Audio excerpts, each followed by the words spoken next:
दोस्तों SSC CHSL exam 2 जुलाई 2024 का first shift समाप्त हो चुका है। और दोस्तों 2 जुलाई के फर्स्ट शिफ्ट में जीके जीएस के सेक्शन से जो भी प्रश्न पूछे गए हैं इस वीडियो में मैं डिस्कस करने वाला हूं। तो साथियों आज का पहला प्रश्न पूछा गया था फर्स्ट शिफ्ट में, जनगणना 2011 के अनुसार महिला और पुरुष साक्षरता में सर्वाधिक अंतर किस राज्य में है। तो साथियों जनगणना 2011 के अनुसार महिला और पुरुष साक्षरता में सर्वाधिक अंतर राजस्थान में है। नेक्स्ट क्वेश्चन है, अपराध दोष सिद्ध संरक्षण का प्रावधान भारतीय संविधान के किस अनुच्छेद में है। तो साथियों आपसे पूछा गया था कि अपराध दोष सिद्ध संरक्षण का प्रावधान भारतीय संविधान के किस अनुच्छेद में है। तो साथियों यह अनुच्छेद 20 में है। ओके फ्रेंड्स, नेक्स्ट क्वेश्चन है, दीनदयाल अंत्योदय योजना किस मंत्रालय द्वारा शुरू किया गया है। तो साथियों यह भी प्रश्न जो है आज के फर्स्ट शिफ्ट में पूछा गया प्रश्न है कि दीनदयाल अंत्योदय योजना किस मंत्रालय के द्वारा शुरू किया गया है। तो साथियों यह ग्रामीण विकास मंत्रालय के द्वारा शुरू किया गया है। सोमशिला बांध किस नदी पर स्थित है। तो प्यारे साथियों आपसे पूछा गया था कि सोमशिला बांध किस नदी पर स्थित है। तो साथियों यह पेन्ना नदी पर स्थित है। और साथियों अगर आपसे राज्य पूछा जाए कि किस राज्य में है तो साथियों यह आपका आंध्र प्रदेश में है। कहाँ? आंध्र प्रदेश में। ओके फ्रेंड्स, इसको आप याद रखिएगा। अगला प्रश्न है साथियों, अगला प्रश्न जो आपसे पूछा गया था वह यह प्रश्न पूछा गया है कि राष्ट्रपति पद का प्रावधान भारतीय संविधान के किस अनुच्छेद में है। तो साथियों यह भी आज के फर्स्ट शिफ्ट में पूछा गया प्रश्न है कि राष्ट्रपति पद का प्रावधान भारतीय संविधान के किस अनुच्छेद में है। तो साथियों यह अनुच्छेद 52 में है। किसमें? अनुच्छेद 52 में। अगला प्रश्न है, दूसरी पंचवर्षीय योजना किस मॉडल पर आधारित है। तो साथियों दूसरी पंचवर्षीय योजना जो है आपका पीसी महालनोबिस मॉडल पर आधारित है। और साथियों अगर आपसे पूछा जाए कि दूसरी पंचवर्षीय योजना का कार्यकाल कितना है तो साथियों इसका कार्यकाल जो है 1956 से लेकर के 1961 ईस्वी तक था। साथियों इस क्वेश्चन में थोड़ा कुछ स्टूडेंट बोले हैं कि बल्कि मॉडल नहीं बल्कि यह पूछा गया था कि दूसरी पंचवर्षीय योजना का उद्देश्य क्या था। साथियों अगर आपसे उद्देश्य पूछा गया होगा तो इसका मुख्य उद्देश्य जो था वह क्या था? बुनियादी और भारी उद्योग था। ओके फ्रेंड्स, तो आप इसको देख लीजिएगा कि जो है कौन सा प्रश्न पूछा गया था, उद्देश्य पूछा गया था या फिर मॉडल। मैं आपको सभी प्रश्न आंसर बता दिए हैं, आप लोग देख लीजिएगा। अगला प्रश्न है, भारतीय संविधान में रिट कितने प्रकार के हैं। तो साथियों कुछ इस प्रकार से प्रश्न पूछा गया है कि भारतीय संविधान में रिट कितने प्रकार के हैं। तो साथियों रिट जो है 5 प्रकार के हैं जो कि आपके अनुच्छेद 32 में कहा गया है।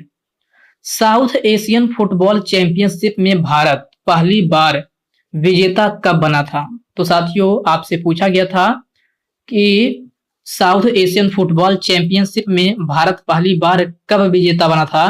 तो साथियों यह 1993 ईस्वी में विजेता बना था। कब? 1993 ईस्वी में। ओके फ्रेंड्स, याद रखना यह भी प्रश्न जो है आज के फर्स्ट शिफ्ट में पूछा गया प्रश्न है। अगला प्रश्न है, गुलाब चंद्र कटारिया किस राज्य के राज्यपाल हैं। तो साथियों गुलाब चंद्र कटारिया जो है आपका यह है असम राज्य के राज्यपाल हैं। कहाँ के? असम राज्य के। आकाश गंगा में धूल के बादल को क्या कहा जाता है। तो साथियों कुछ इस प्रकार से प्रश्न जो है आज के फर्स्ट शिफ्ट में पूछा गया प्रश्न है कि आकाश गंगा में धूल के बादल को क्या कहा जाता है। तो साथियों इसे निहारिका कहा जाता है। क्या? निहारिका। अगला प्रश्न है, विजयनगर साम्राज्य का अंतिम राजवंश कौन सा था। तो मेरे प्यारे साथियों विजयनगर साम्राज्य का अंतिम राजवंश जो है आपका आरबीडू राजवंश था। कौन सा? आरबीडू राजवंश। शास्त्रीय लोक नृत्य शैली से संबंधित महिला नृत्यांगना कौन है। तो साथियों कुछ इस प्रकार से प्रश्न दिया गया था कि निम्न में से कौन है जो शास्त्रीय लोक नृत्य शैली से संबंधित है। तो साथियों आपके ऑप्शन में सोनल मान सिंह दिया गया था जो कि आपका 100% एक्यूरेट आंसर हो जाएगा। साथियों अगर आपसे पूछा जाए कि सोनल मान सिंह का संबंध है किस शास्त्रीय लोक नृत्य शैली से है तो साथियों इनका संबंध जो है ओडिसी और भरतनाट्यम से है। किससे? ओडिसी और भरतनाट्यम से। ओडिसी आपका ओडिशा का शास्त्रीय लोक नृत्य शैली है और भरतनाट्यम पूछा जाए तो भरतनाट्यम जो है आपका कहाँ का है? तो तमिलनाडु का है। कहाँ का? तमिलनाडु का। अगला प्रश्न है साथियों, अगला प्रश्न जो पूछा गया था वह स्टेटमेंट का क्वेश्चन था। वाद्य और वाद्य यंत्र से संबंधित जो है प्रश्न दिया गया था, जिनमें से 4 ऑप्शन दिए गए थे उनमें आपको मिलान करना था। तो सभी ऑप्शन जो है स्टूडेंट को नहीं आता तो नहीं बता पाए हैं, तो आप लोग इसको देख लीजिएगा। अगला प्रश्न है मानसून के अंत में कौन सी फसल बोई जाती है? तो साथियों आपसे पूछा गया था कि मानसून के अंत में कौन सी फसल बोई जाती है। तो साथियों मानसून के अंत में रबी की फसल बोई जाती है। और रबी फसल के अंतर्गत कौन कौन सी फसलें आती हैं? तो जैसे गेहूं हो गया, जौ, आलू, चना, मसूर, ये सभी फसलें जो है आपके रबी फसल के अंतर्गत आती है। तो आपसे पूछा गया था कि मानसून के अंत में कौन सी फसल बोई जाती है? तो रबी की फसल बोई जाती है। ओके फ्रेंड्स, क्लियर है? चलिए बढ़ते हैं नेक्स्ट क्वेश्चन की ओर। नेक्स्ट क्वेश्चन आपसे पूछा गया था भारत टेनिस ओलंपिक में कब शामिल हुआ था? तो साथियों आपसे पूछा गया था भारत टेनिस ओलंपिक में कब शामिल हुआ था? तो साथियों ये आपका 1924 में शामिल हुआ था। कब?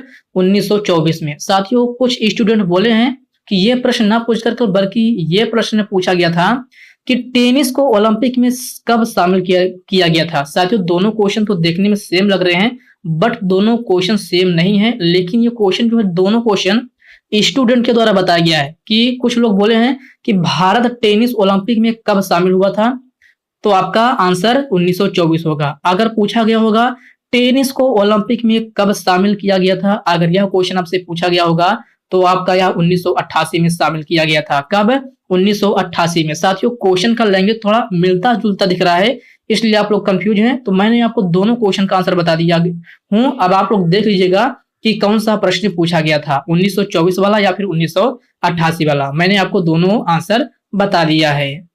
अगला प्रश्न है ये अंत्योदय योजना किस मंत्रालय के द्वारा शुरू किया गया है? साथियों क्वेश्चन रिपीट हो गया है, मैंने पहले बता दिया है।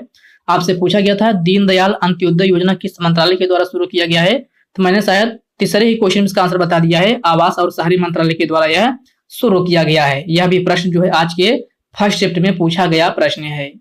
अगला प्रश्न है नवरोज त्योहार किस धर्म से संबंधित है? तो साथियों यह भी प्रश्न आज के फर्स्ट शिफ्ट में पूछा गया प्रश्न है कि नवरोज तो त्योहार है किस धर्म से संबंधित है? तो साथियों यह पारसी धर्म से संबंधित है। ओके फ्रेंड्स, इसको आप याद रखिएगा। तो साथियों 2 जुलाई के फर्स्ट शिफ्ट में हमें कुल मिलाकर के 18 क्वेश्चन ही मिले थे जीके के, जो कि मैंने एकदम ऑथेंटिक क्वेश्चन के साथ आपको एनालिसिस करा दिया है। साथियों आपके जीके के सेक्शन में पूरे 25 क्वेश्चन पूछे जा रहे हैं, जिनमें से हमें 18 क्वेश्चन मिले हैं, जो कि मैंने आपको बता दिया है। साथियों इसके अलावा अगर आपको जीके जीएस का कोई भी क्वेश्चन याद है तो आप लोग हमें कमेंट बॉक्स में कमेंट करके उन प्रश्नों को जरूर बताइएगा। तो साथियों ये रहे आज के 2 जुलाई के फर्स्ट शिफ्ट की एनालिसिस। तो चलिए साथियों कुछ क्वेश्चन मैं उन स्टूडेंट के लिए करा देता हूं जिनका भी एग्जाम आगे आने वाले शिफ्ट में है। साथियों एनालिसिस करने के बाद पता चल जाता है कि किस लेवल के क्वेश्चन पूछे जा रहे हैं, तो ये फायदा है कि आपको मैं कुछ एक्सपेक्टेड क्वेश्चन आगे आने वाले शिफ्ट के लिए करा देता हूं। तो साथियों पहला प्रश्न है रुक्मणी देवी अरुंडेल का संबंध है किस शास्त्रीय लोक नृत्य शैली से है? Very very most important question है, स्टार मार्क जरूर लगा लीजिएगा। यह क्वेश्चन आपके किसी न किसी शिफ्ट में देखने को जरूर मिलेगा। तो साथियों रुक्मणी देवी अरुंडेल का संबंध है भरतनाट्यम लोक नृत्य शैली से है। और भरतनाट्यम किस राज्य का लोक नृत्य है? तो यह आपका तमिलनाडु का है। अंडर 17 फीफा विश्व कप 2023 का आयोजन कहाँ किया गया था? तो प्यारे साथियों अंडर 17 फीफा विश्व कप 2023 का आयोजन इंडोनेशिया में किया गया था। कहाँ? इंडोनेशिया में। राष्ट्रीय ध्वज का सम्मान करना भारतीय संविधान के किस अनुच्छेद में है? Very very most important question है, डबल स्टार मार्क जरूर लगा लीजिएगा। तो साथियों राष्ट्रीय ध्वज का सम्मान करना भारतीय संविधान के अनुच्छेद 51A में है। किसमें? अनुच्छेद 51A में। अंजुम चोपड़ा का संबंध किस खेल से है? साथियों ये जो मैं आपको एक्सपेक्टेड क्वेश्चन करा रहा हूं, साथियों ये क्वेश्चन आपके एग्जाम्स के लिए वेरी वेरी मोस्ट इंपोर्टेंट है। आप इन क्वेश्चन को अच्छे से जरूर देख के जाइएगा।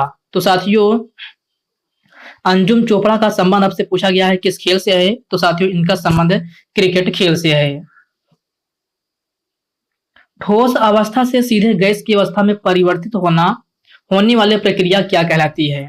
तो मेरे प्यारे साथियों, ठोस अवस्था से सीधे गैस की अवस्था में परिवर्तित होने वाली प्रक्रिया आपका ऊर्ध्वपातन कहलाती है। क्या? ऊर्ध्वपातन। ओके फ्रेंड्स, इसको आप अच्छे से जरूर याद रखिएगा।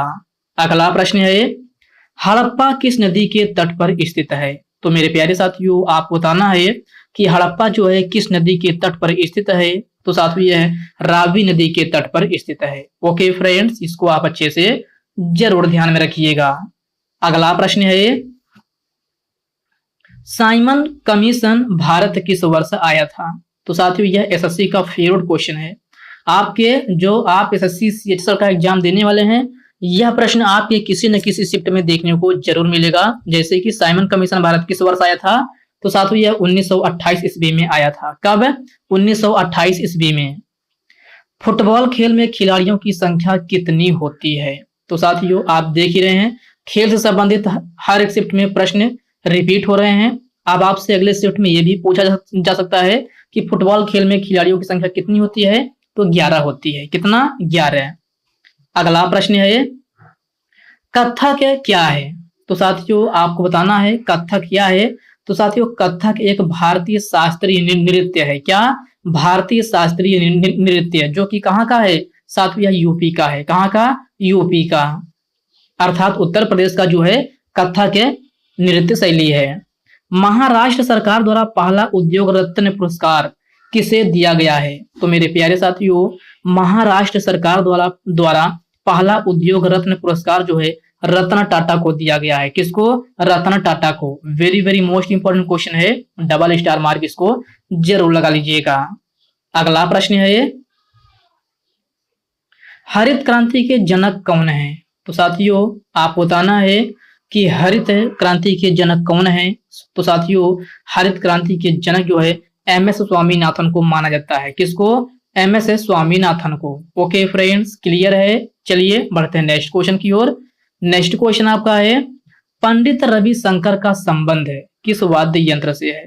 तो साथियों आप देख रहे हैं कि एसएससी सीएचएसएल के प्रत्येक शिफ्ट में वादक और वाद्य यंत्र से संबंधित 1 से 2 प्रश्न सभी शिफ्ट में प्रश्न पूछे जा रहे हैं। तो साथियों वादक और वाद्य यंत्र से संबंधित जितने भी महत्वपूर्ण प्रश्न हैं, आप उन प्रश्नों को एक बार अच्छे से जरूर देख लीजिएगा। जैसे कि इसमें आपसे पूछा गया है, पंडित रविशंकर का संबंध किस वाद्य यंत्र से है? तो साथियों इनका संबंध जो है सितार वाद्य यंत्र से है। किससे? सितार वाद्य यंत्र से। साथियों अगर आपसे पूछा जाए कि उस्ताद बिस्मिल्लाह खान का संबंध किस वाद्य यंत्र से है? तो साथियों अगर उस्ताद बिस्मिल्लाह खान का पूछा जाए तो इनका संबंध है बांसुरी से है। किससे? बांसुरी से। वही साथियों अगर आपसे असद अली खान का पूछा जाए तो इनका संबंध रुद्र बीड़ा से है, जो कि 1 जुलाई के फर्स्ट शिफ्ट में प्रश्न पूछा गया था।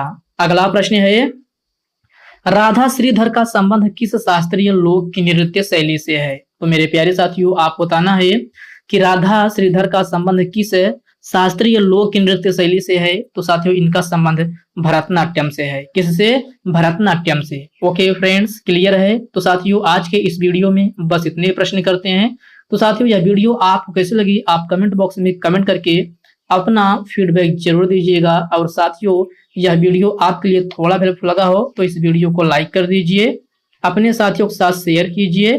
फ्रेंड्स अभी तक आप चैनल को सब्सक्राइब नहीं किए हैं तो आप जो है चैनल को सब्सक्राइब करके बेल आइकन को जरूर से जरूर प्रेस कर लीजिएगा। तो चलिए साथियों इसी के साथ हम मिलते हैं किसी नेक्स्ट वीडियो में। तब तक के लिए जय हिंद दोस्तों।